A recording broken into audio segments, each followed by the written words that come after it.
दी banking गुरु channel में आपका स्वागत है।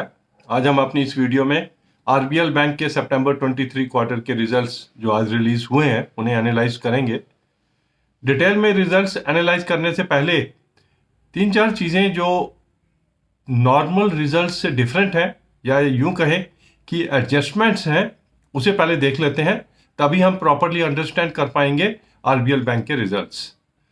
पहला, इन्होंने एक अकाउंटिंग सिस्टम चेंज किया है। बीसी बिजनेस कॉरस्पॉन्डेंट की जो इनकम होती है उसे ये पहले नेट करके अपनी इंटरेस्ट इनकम में शो करते थे। मतलब अगर 100 रुपीज़ की इंटरेस्ट इनकम बिजनेस कॉरस्पॉन्डेंट से हुई और 10 रुपये उसको कमीशन दे दी तो देवर booking 90 rupees. Now they have bifurcated and gross level पे उन्होंने करना चालू कर दिया है। इनकम सेपरेट और जो एक्सपेंडिचर हुआ कमीशन उसको सेपरेटली शो करना शुरू कर दिया है। We are not commenting on the change in the accounting system, but because of this, their NIM net interest margin उसमें 60 BPS का अंतर आ गया है।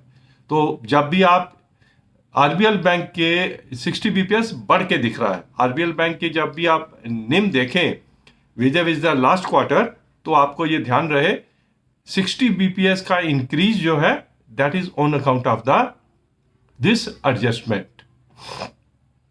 सेकंड इज, इन्होंने जो टैक्स प्रोविजन 232 करोड़ का कर रखा था, एक ऑर्डर इनके अगेंस्ट था, अब वो इनकी फेवर में हो गया है। उसकी वजह से प्रोविजन इनको करने की जरूरत नहीं है, इसलिए इन्होंने टैक्स प्रोविजन 232 करोड़ का रिवर्स किया है और सीधा इनका जो है टू दैट एक्सटेंट इनका बेनिफिट जो है हमें नेट प्रॉफिट में उसका दिखेगा।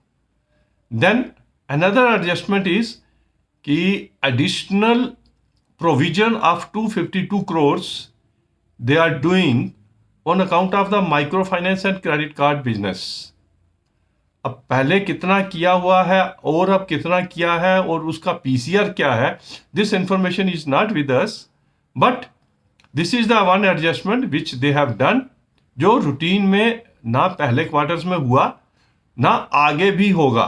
तो इसी क्वार्टर में क्योंकि उनका टैक्स रिफंड जो आया उसका प्रोविजन उन्होंने कम किया, इसलिए as a prudent banker they have thought कि हम प्रोविजन जो है एनपीएस के ऊपर या कह लीजिए माइक्रो फाइनेंस पोर्टफोलियो और क्रेडिट कार्ड पोर्टफोलियो पे हम अपना प्रोविजन इंक्रीज कर लेते हैं। These are the 2-3 things which we have to keep in mind while analysing the RBL bank's results. आइए देखते हैं। इंटरेस्ट अर्न 152 करोड़ से बढ़ गया, अदर इनकम 19 करोड़ से बढ़ी 19, and total income has gone up bye 171 crore. Last quarter में टोटल इनकम 195 करोड़ से बढ़ी थी, थोड़ी सी उससे कम ही बढ़ी है। Interest expended has gone up by 99 crore and operating expenses इन्होंने कंट्रोल में रखे हैं, वो 12 करोड़ कम किए हैं, दैट इज गुड। और total expenditure has gone up by 98 crore at 2981 crore. Income बढ़ गई 171 से, एक्सपेंडिचर बढ़ गया 98 से, तो ऑपरेटिंग प्रॉफिट पे पॉजिटिव इंपैक्ट आया 84 करोड़ का। The operating profit has gone up 647 crore से 731 करोड़, 13% का jump operating profit, very good. अब प्रोविजंस जैसे हमने बात की थी, लास्ट क्वार्टर की प्रोविजन 266 करोड़ थी, अभी इन्होंने 640 करोड़ की प्रोविजन कर दी, ए इंक्रीज ऑफ 374 करोड़, जिसमें 252 करोड़ का प्रोविजन माइक्रो फाइनेंस और क्रेडिट कार्ड की वजह से इन्होंने किया। तो 640 करोड़ का प्रोविजन करके इनका आगे प्रॉफिट आया है। टैक्स प्रोविजन लास्ट क्वार्टर में 93 करोड़ से किया हुआ था, इस बारी रिवर्स करके 203 करोड़ का इनका राइट बैक है टैक्स प्रोविजन में। तो कुल मिला के तकरीबन 300 करोड़ का इनका बेनिफिट मिला इनको because of the tax provision. 374 crore का एडिशनल प्रोविजन किया इन्होंने एडवांसेस की वजह से, 300 करोड़ के करीब इनको बेनिफिट मिल गया टैक्स का जो प्रोविजन इन्होंने एडजस्ट किया।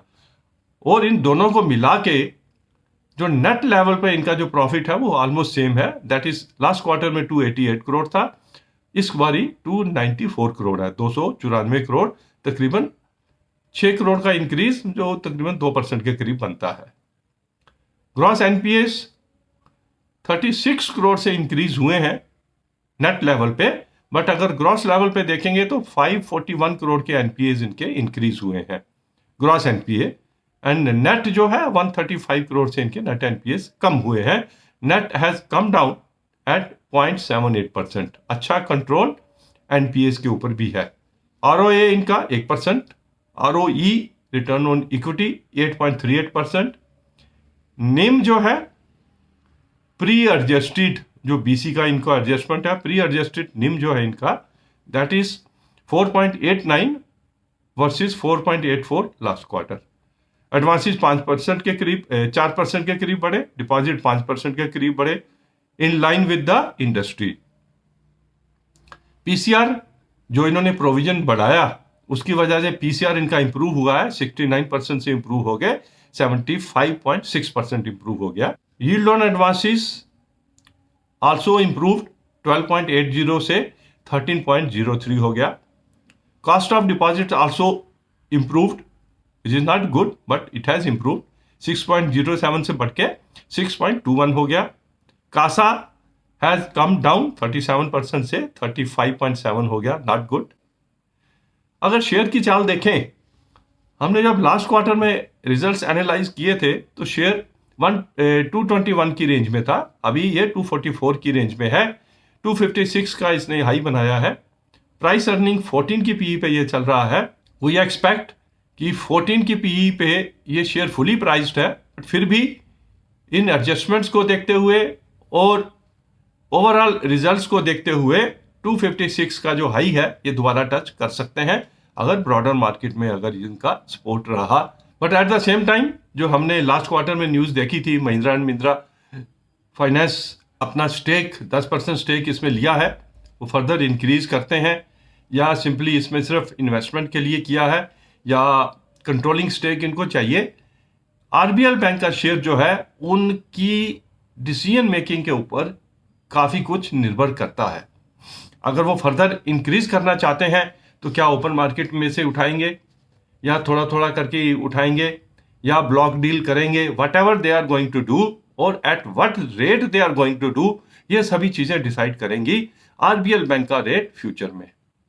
Reasonable results, rather better results with some adjustments, but at operating level also the results are good. Thank you for watching this video on RBL Bank September 23 result analysis. Thank you.